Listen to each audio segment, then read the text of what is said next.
You're listening to the Packernet Podcast Network.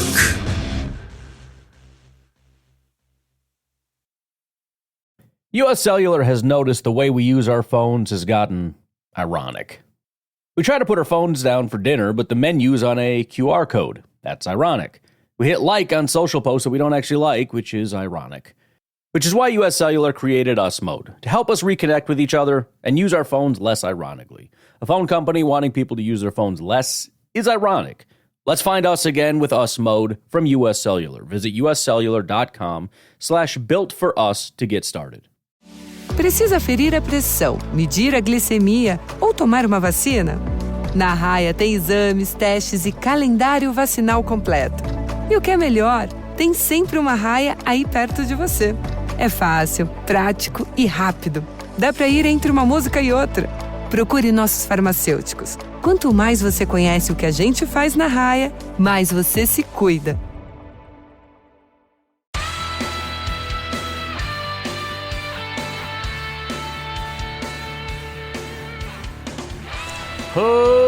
Ladies and gentlemen, welcome once again to the Packernet Podcast. I am your host and resident panelist, as always, Ryan Schlip. Check us out online, packernet.com. Find me on Twitter, pack_data. Well, today is a big one, ladies and gentlemen. We are talking officially about what are you popping up on me right now? Why do you think I care? Stupid nonsense. This computer's freaking out. I'm sorry. Today is the day, or yesterday was, I guess, we're going to talk about the joint practice with the Denver Broncos.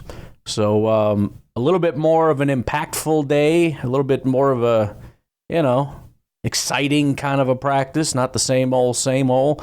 And again, I mean, it's not the be-all, end-all. It's not like, this one test proves everything, but you want your team to do well, because for however long you've been watching your team play against your team, and every time something good happens, you assume that it's good, right? You assume when there's a pressure on the quarterback that it's because your defense is really good at getting pressures and a little bit less so that your offense sucks at stopping them. So it just has a little bit more importance, I guess you could say, but it seems as though there's slightly less access. Could be wrong about that, but the rapid fire kind of news and notes that you get from Packers training camp in Green Bay, Wisconsin seems to be a little bit more so. I haven't looked at everything up to this point, just kind of skimmed it. But it's just kind of, 30 minutes ago, Packers take the field and nothing. There's no, like Matt LaFleur speaking before. I mean, he spoke to Denver media, but there wasn't like a press conference like usual. So hopefully there's enough here to fill up some time, because I'm now to about, 45 minutes after they took the field and there's still nothing. So we'll see. We'll get you what we can. And hopefully we get some good news out of this. We'll see. I know this actually happened last time, if I remember right. I was really frustrated because it felt like, again, no disrespect. Packers beat people. They do a lot for us so that we can bring you this content. But it just felt like they acted like they were on vacation last time they went somewhere. We weren't getting any updates. We weren't nobody saying anything. So actually that's what I need to do is go find some Denver people. Denver people will... That's exactly what happened last time. I don't need to be saying this all out loud, but I went and found whatever it was, New England or whoever else we played against last year, and they were doing a better job getting us all the details. Of course, it's going to be more biased in their direction, but at least it's news. So that's what we'll do, and then we'll see what we can patch together today. Anyways, let's get started. We got Kenny Clark had a nice rep against Quinn Miners, UW legend. Colby Wooden looking good, winning a couple snaps. Deslin Alexander won with a spin move versus Frank Crum. Jonathan Ford opened with a good power rush versus Wattenberg. I don't know if we're calling these official wins or if it's just, hey, nice effort, or what we're talking about specifically, but those are some of the one-on-ones with our defensive line against their offensive line. Chase Daniel, who's the only one I've been able to find that's covering it for the Broncos side, says Bo Nix was excellent in 7-7 reps versus the Packers starters. He's on time and in rhythm, didn't force anything, made a sick throw on a corner route versus man coverage to Tim Patrick. Exactly what Sean Payton wants, doesn't force throws.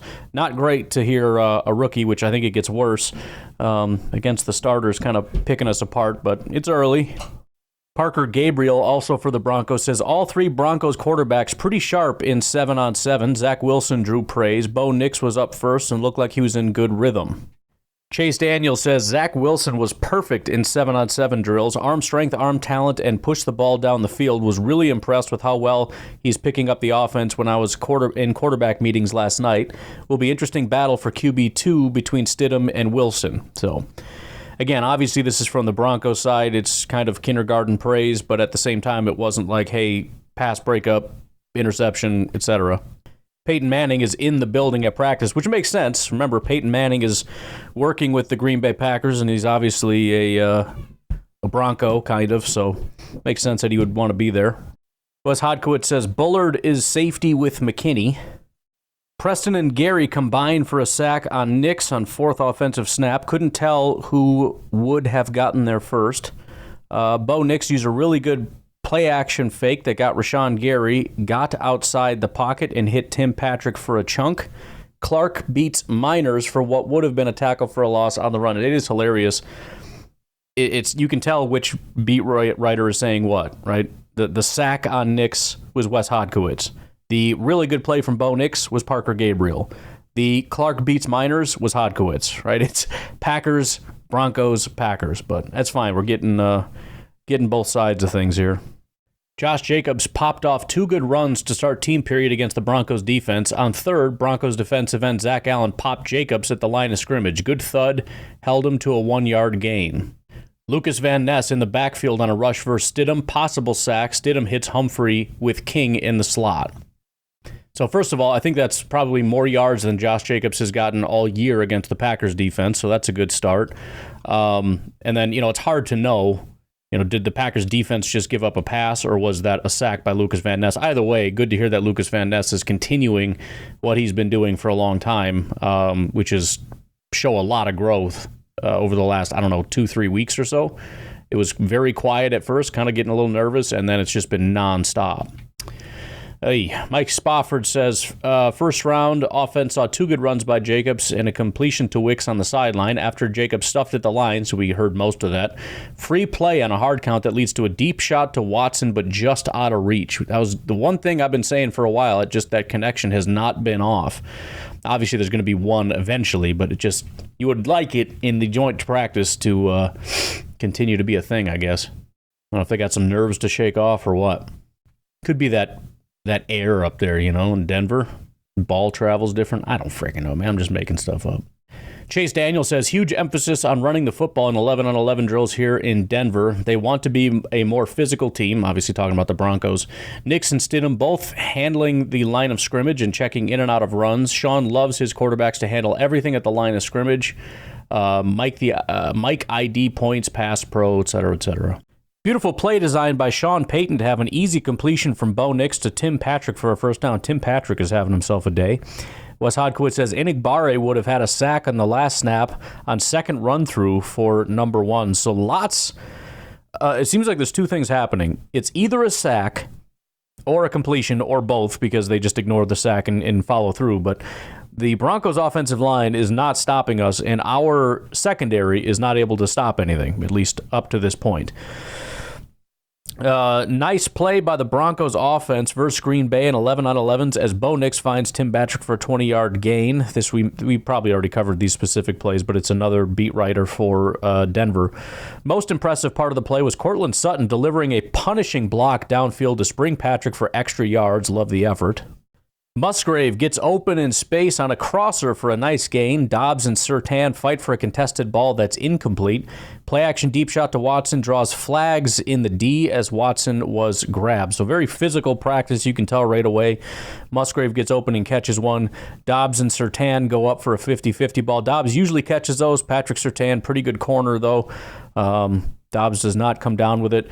And then Christian Watson drawing flags as the defense has to realize how fast that frickin' guy is and has to recalculate a little bit. Chase Daniel says, Bo Nix's pocket presence on full display here at Broncos country camp. Just slid in the pocket to his left and easily avoided a sack. Fired a dart to Josh Reynolds, who continues to have a strong camp for a huge gain. But by the way, I know we're rooting against Denver right here, but Bo Nix was another guy I was in on. It was like Nix and Pratt, I think, were my two quarterbacks that I really, really liked. First chippy rep of the day. Tyler Davis mixes it up with Broncos linebacker after a play, quickly broken up. Again, and we'll see because there's a bigger fight coming. Supposedly, if you fight, you don't play. We might not have a team playing, depending on how strict they want to be about this. Zach Wilson keeps looking more comfortable, got outside the pocket and team and hit Brandon Johnson on the run for a good gain. Sounds like this is a consistent issue, which is probably going to have to be worked on a little bit. The pressures are there, the contain is not, which, that is part of the problem when you're a very aggressive team as opposed to like a Joe Barry defense that is primarily focused on contain. In fact, our last three defensive coordinators, back to Patton, back to Capers, very much interested in contain, especially Capers toward the end when, you got guys like Kaepernick coming in and whatnot. That's kind of when that started, and it continued. It's more about contain and compress. This is about just attack, and the problem with attack, although it generates a ton of pressure, blows up a ton of plays, generates probably more sacks, is that you do leave yourself a little bit more vulnerable to not containing, and then guys get outside and seemingly are able to find plays. Jordan Love completes 2 of 3 passes for 36 yards in first scripted team period, which focuses mostly on run game. Connected with Dontavian Wicks for a 16-yard out and hit Luke Musgrave on a 20-yard drag. Also drew DPI on a go ball to Christian Watson deep. So 2 of 3, one of which is basically 2 of 2. One of them was not a issue for the quarterback. We did hear about most of those plays already, but Ryan Wood getting us caught up. Spofford says Dillon gets a carry with the 2s and then another with the 1s. Wilson gets 1 with the 2s and 2 with the 3s. Sort that out in your head. Nice completion from Clifford to Stanley with the 2s. Here's a Broncos beat writer with Broncos offense versus Packers defense in 7-on-7 recap. Bo Nix got the most reps and had many short completions. Jarrett Stidham looked deep every single rep, connecting with 3 20-plus yard passes, and also had a near interception of the middle of the field. It's a Broncos beat writer, so we're not going to know who that was. Great catch by Greg Dulcich. Don't care. Zach Wilson was perfect, hitting all of his passes between 5 and 10 yards. Secondary's got to pick it up a little bit because they're getting embarrassed slightly, is what it sounds like. Matt Schneidman now with some notes from 11-on-11s. Jacobs probably would have hit a big run up the right side on second play. Love hits Wicks for a nice gain up the right side on the first pass. Clifford, big completion to Heath, wiped out by a false start. Love hit Musgrave wide open on a crosser. Pratt short hops throw to a wide open Melton. Surtain, great pass breakup versus Dobbs on a comeback. We got the bomb from Love to Watson, incomplete, but was flagged. Jacob Monk held Tyler Davis back from starting a scuffle. So that was, we heard about Tyler Davis. Monk was the one holding him back to keep him from getting, ejected from the game. And then a couple Packers runners got popped. Still a couple splash plays to be had. Nix hit Tim Patrick on a good boot action play and later found Josh Reynolds on the sideline. Zach Wilson with a good deep throw on the run to Brandon Johnson. Tyron Hopper is back in the team, so that's good. Glad to have him back. Clark has had a nice practice this so far, disrupts the run, and Gary gets a tackle for a loss. Again, defensive line has been very disruptive. Rookie Jacob Monk getting some work at right guard with the 1s. That's cool. Jacobs with 6 touches. Wicks 3 catches in 15 snaps by Packers' number 1 unit so far. Stidham floats a pass to McLaughlin on a wheel, but Wyatt nearly ran directly into Stidham, got a big push on an inside rush. So, again, that's the other thing to keep in mind is, not to make excuses for our secondary, but part of the way that this defense operates is we play a little bit more high-risk secondary play with the assumption that there's going to be a pass rush, meaning you're not going to have a lot of time. If the way that these practices are structured is that would have been a sack, but we're going to allow it to continue to run out to continue running this play, it's a lot harder to run your defense successfully if you're not counting sacks and those kinds of things, and kind of disregarding the pressure and allowing more time. Just saying. I'm just saying. They do need to do better, but just a thought. Bo Nix with an absolute strike to Cortland Sutton for 25 yards and a great blitz pickup by Audric Estime. It's always fun hearing some of the names of these guys we've been talking about for months, and it's like, oh, yeah, that guy, I remember him. Jarrett Stidham then dropped a nice throw to Jaleel McLaughlin for 15-plus yards and third and long conversion to Troy Franklin.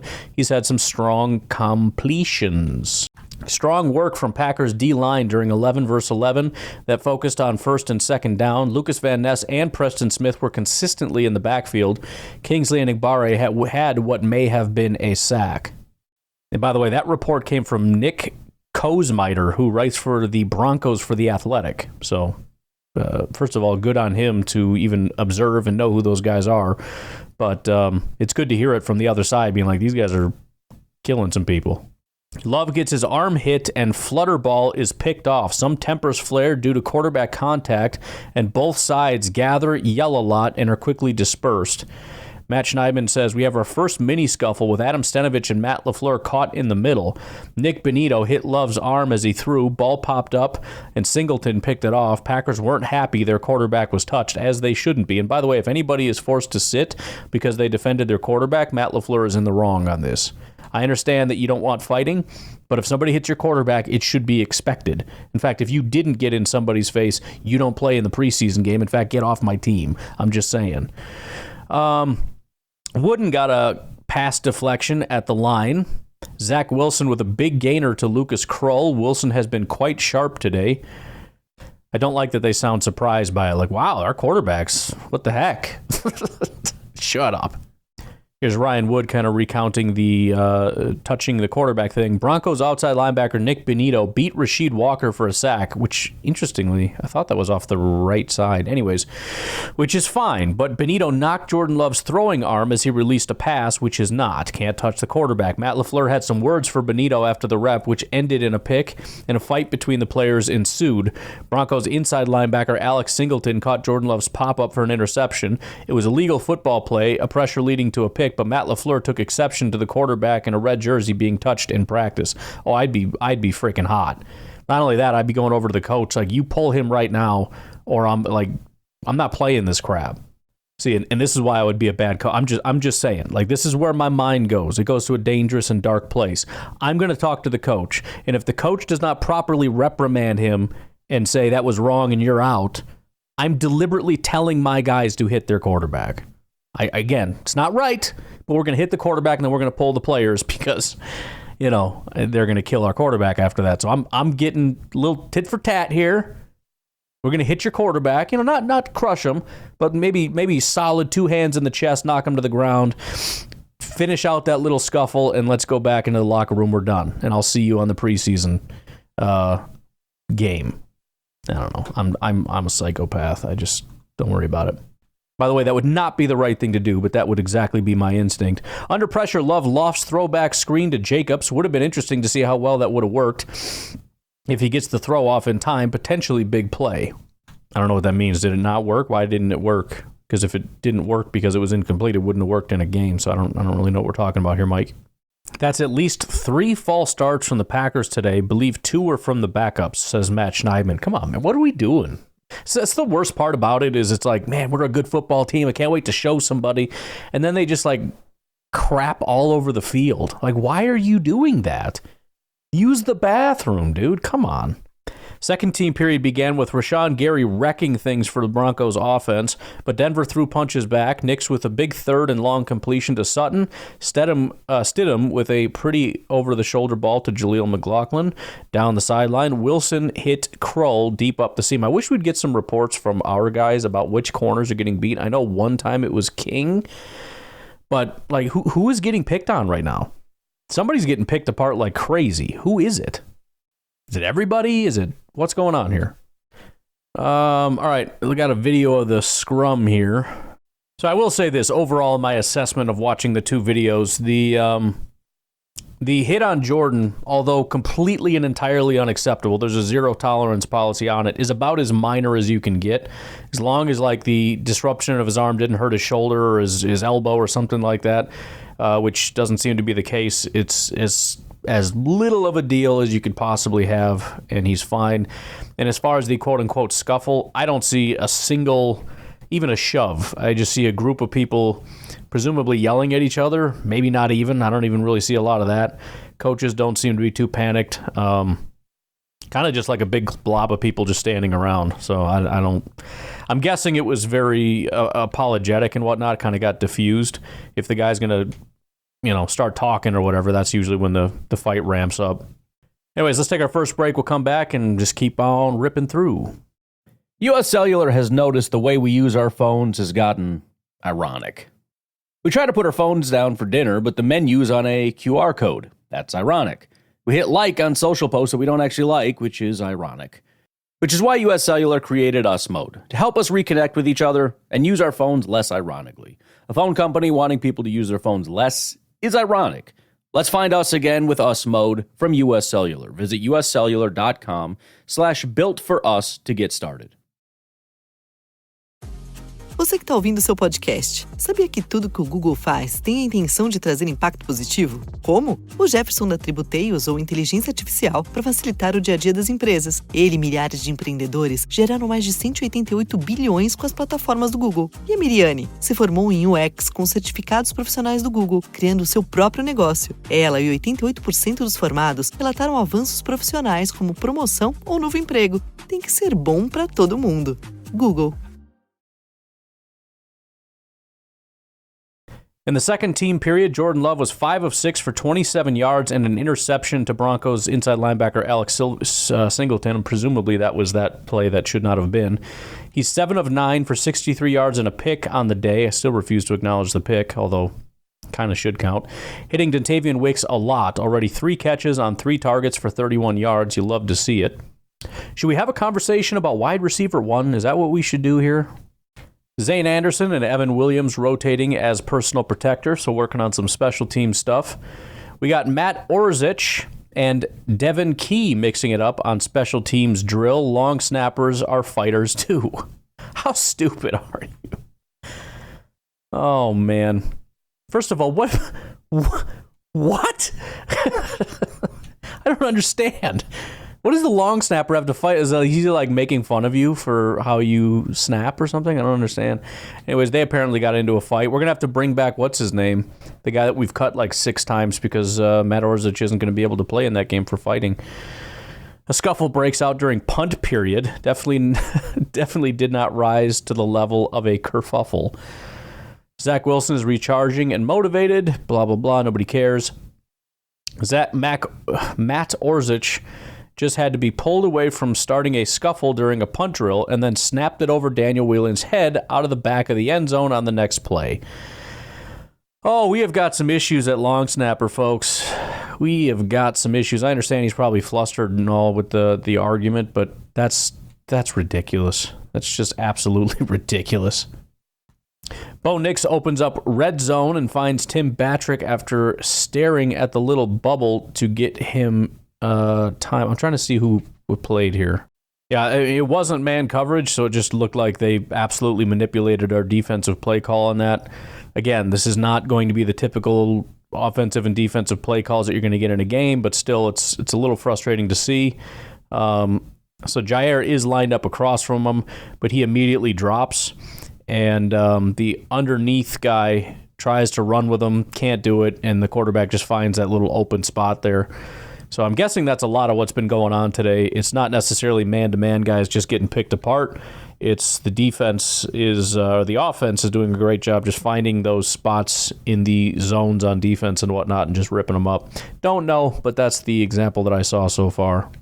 Another curl route in the middle to Tim Patrick in the red zone. This is getting freaking ridiculous at this point. I'm not super thrilled. And again, I understand that, and I've been the one saying this is not just going to be press man all day, but every single one of these just reminds me of the Joe Barry defense where the defense just drops and leaves a bunch of space and they just stand in the open space and catch it. Like that's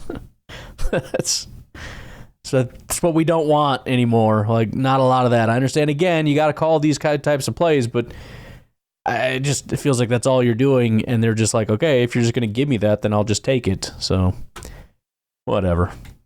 Chase Daniel says Broncos defensive coordinator Vance Joseph is heating the Packers up during 11-on-11s. Jordan Love having to get the ball out quick, and Broncos defense rallying to the ball. Energy is high out here, which sounds like what the Packers defense used to sound like, where it's, quick pressure and then 7 people rallying to the ball. But, it's fine. They can do it, and we can just stop doing it. It's not a big deal. Not much doing for the Packers in the red zone with the ones. Incomplete to Wicks in the end zone and to Dobbs on the sideline. Then Jacobs well covered in the flat on a short throw. Clifford hits a nice screen to Melton and a good hole up the middle for a Merriweather run. Don't know what the result of that was, but good to hear. Javonte Williams just ran over a dude. I saw the video. It was kind of, first of all, I'm not entirely sure that's exactly what happened. The angle is really tough. It's from the sideline, not necessarily overhead. But you're looking at it from my point of view, like, why didn't Quay do something? Maybe he couldn't, I don't know.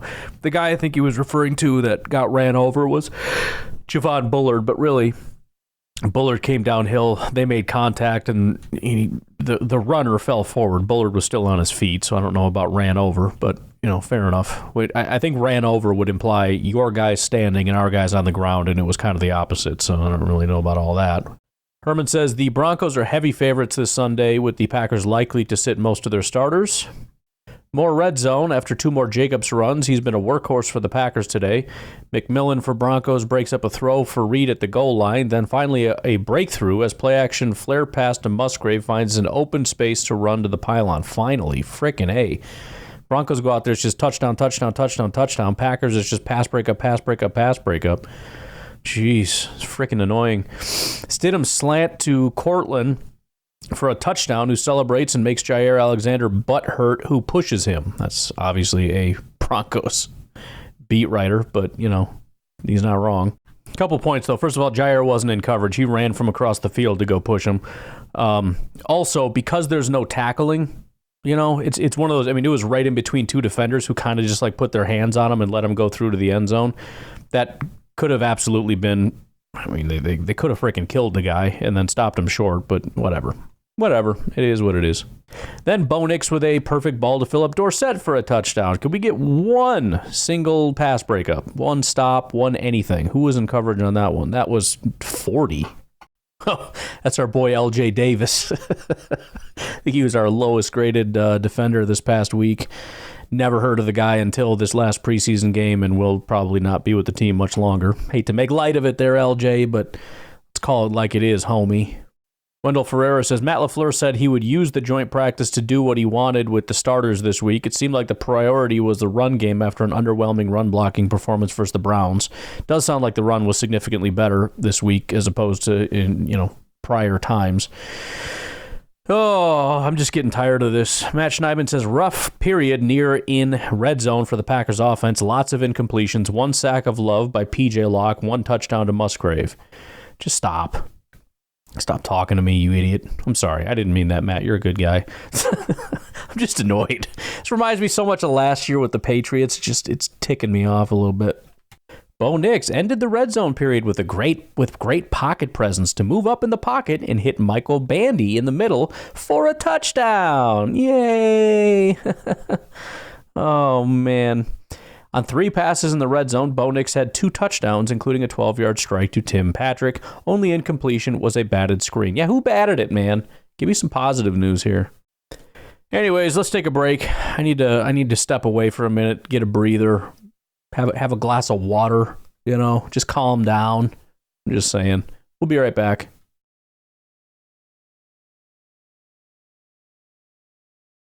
All right, let's continue the nightmare, shall we? Jacob Monk at right guard, Kadeem Telford at right tackle with the ones right now. Love goes deep to Watson, who has to come back on it. Ball is incomplete with good coverage from Jaquan McMillan. One Broncos coach tells Love to stop throwing at him. So an underthrown ball there from Love. Ballantyne with a near pick on Wilson pass, thrown slightly behind the wide receiver across the middle. That would have been a nice little pick-me-up there. Jair breaks up a pass for Humphrey, and we get a sword celebration. There we go. It's actually not a sword, by the way. Wes Hodkiewicz, okay. Anders Carlson, good from 45 and 53. Greg Joseph, good from 46 and 52. Alex Hale, good from 47. The kick from 51 was blocked, and offsides was called. So there you go.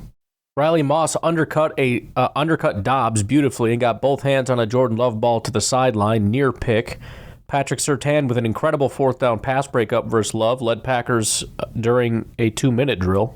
Insane break on the ball and ended the drill. He's one of the best corners in the game. Packers' number one offense goes 4 and out, gaining just 1 yard in end-of-game scenario. Ball at own 40, down 3, no timeouts. 1:10 left, short completion to Jacobs, then 3 incompletions with 2 near picks. I don't want to do this anymore. Bo Nix starts off the 1-minute, 10-second drill down 3 and hits Tim Patrick. Bo Nix to Samaje Perine, which would set up a field goal with 19 seconds left. Period ended for Bo after this. Matt Schneidman says Pat Surtain is legit. Broncos secondary all over and move the ball, period, up 24-1 with 1 minute. Riley Moss near us. Yeah, we saw all that already. Thank you. Levi Wallace now picks off Clifford deep in deep, whatever that means. Looked like Stanley had a step, but needed to come back to it. LJ Skinner, PJ Locke, and Riley Moss all had near picks in the same period, and Pat Surtain and a fourth down deflection, whatever. Chase Daniel says, star of the day at Broncos camp versus Packers, the defense. Nothing has been easy for Packers. Contested catches, multiple pass breakups, winning the pass rush, sacks. They've done it all today. Really impressive. I mean, listen, I understand. It's like, well, it doesn't matter. It's just practice. You know how tired of this I am, though? Every single time they're going up against themselves and you feel good about it. And then we go up against another team and it's like, dude, you guys suck. Like, you freaking suck. I mean, I'm speaking to the Packers players. Aren't you embarrassed yet? Aren't you tired of this? Aren't you tired of the whole, like, you go up against another team and they're like, wow, a bunch of fake tough guys. Look how much you suck. Zach Wilson lit you up, bro. Just saying. Zach Cruz says, sounds like a humbling day at the office for the Packers offense at this joint practice. Stidham finds Troutman wide open in the middle of the field on 3rd and 10 with 24 seconds left, which would most likely have been a touchdown. 4th and 10 pass to Melton is incomplete, and that's it for practice. Matt Schneidman says Packers' number one offense got another shot in 2 minutes, and it didn't go much better. 3 straight completions to Musgrave and Dobbs, but a sack and incompletion result in another turnover on downs. 5 combined 2-minute series to end practice, and Denver was 5 of 5. The Broncos defense won all 3 with 2 fourth down stands and an interception. Denver's offense was successful in both of its attempts. Strong showing to end the joint practice. So the Packers didn't win once. The Broncos didn't lose once. Top obvious takeaway, Broncos were much sharper, focused, and efficient than they were in last year's joint session with the Rams. Benjamin Albright says maybe the Packers aren't taking the joint practice that seriously as the Broncos are. Broncos dominated on both sides of the ball in the move the ball period. Broncos head coach Sean Payton after the joint practice. Overall, I was really pleased. I bet you were.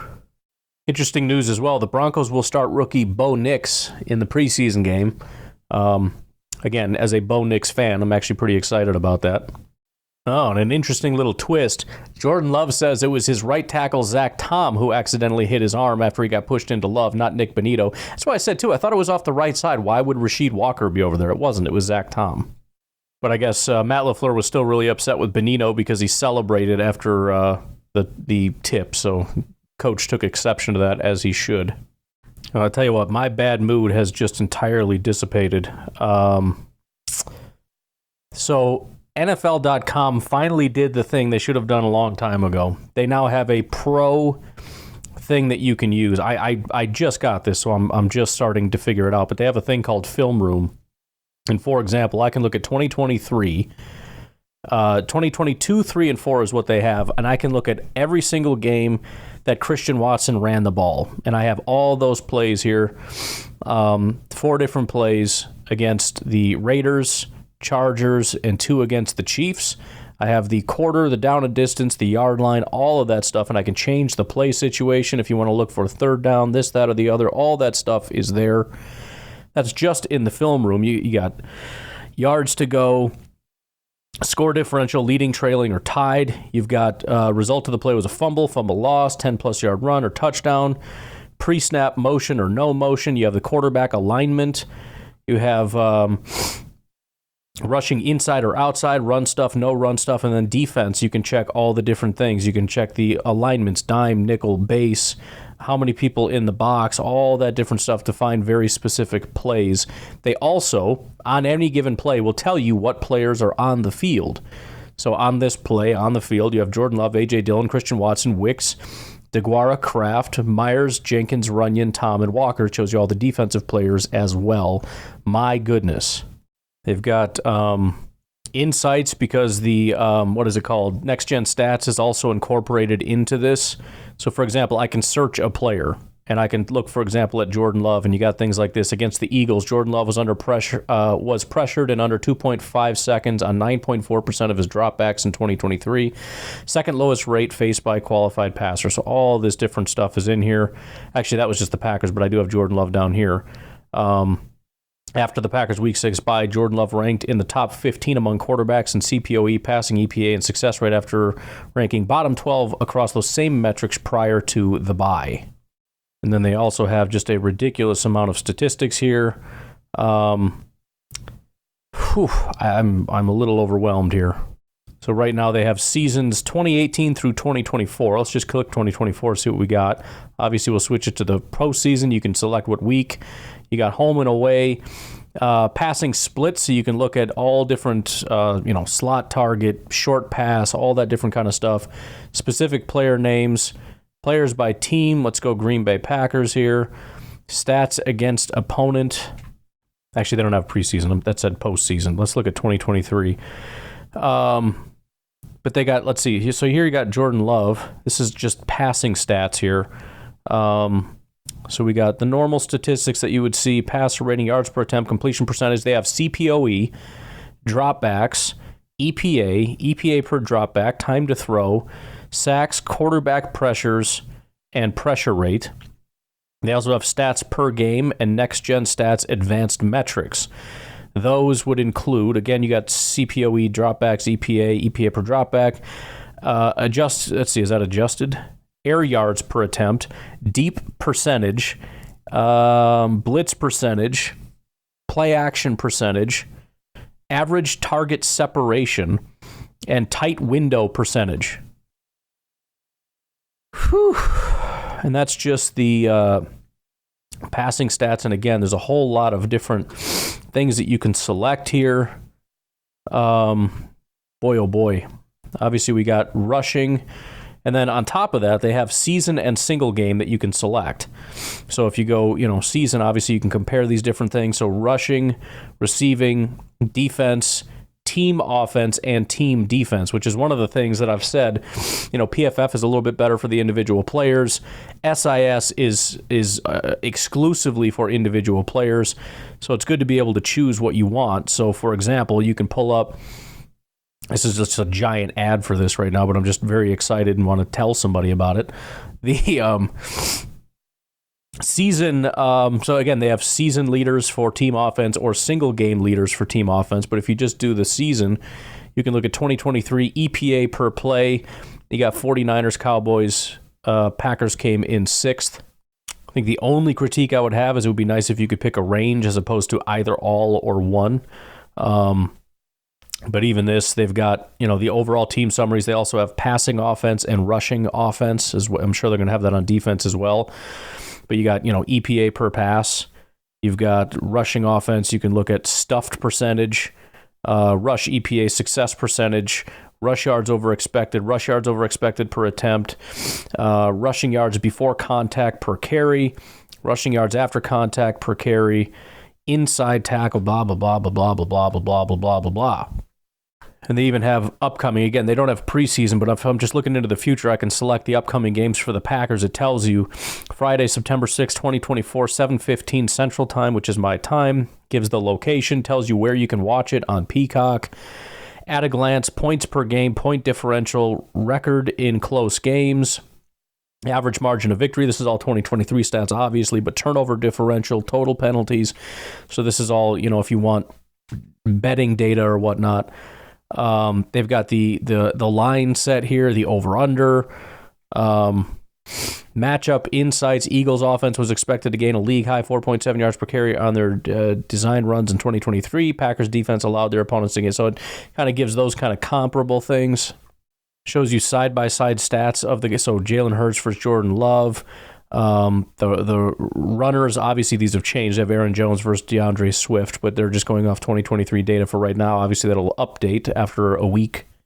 I'm guessing this is going to be live as well, which is going to be great. So they have a box score here, which also gives a win percentage, which is a cool thing to watch. But they've got, my goodness, advanced stats coming at you live for each team, offense and defense. They have the last 5 plays, as well as a list of scoring plays. They have a play-by-play with a filter, so you can filter out the play-by-plays.